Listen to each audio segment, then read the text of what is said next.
Okay guys, so next you want to take some high quality photos of your Pokemon cards that you're going to list on eBay. It's really important that you use appropriate lighting to show any blemishes that are on the front or the back of the Pokemon card or Pokemon cards in question.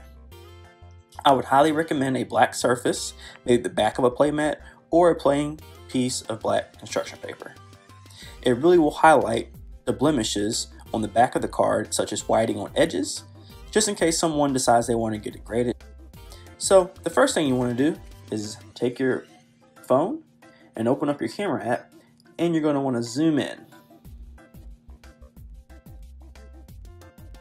And you can snap that photo.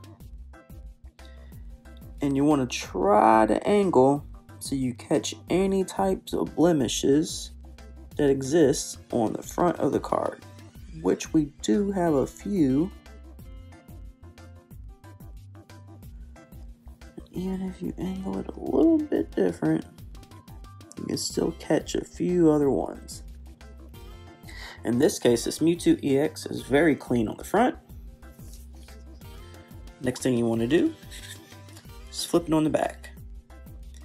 And remember we were talking about that plain black surface that would pick up on any whiting on the edges? That's where it comes into play. So you're going to take pictures of all four corners while you're still zoomed in.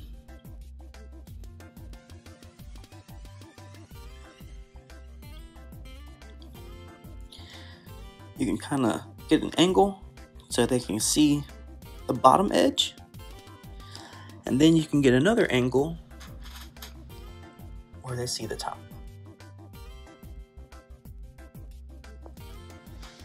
Next, you can flip it back over.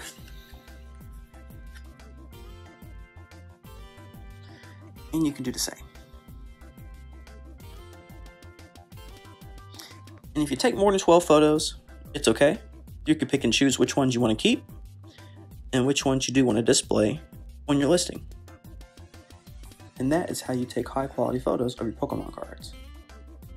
So next, we're going to go back to our eBay app and we're going to put them in our listing.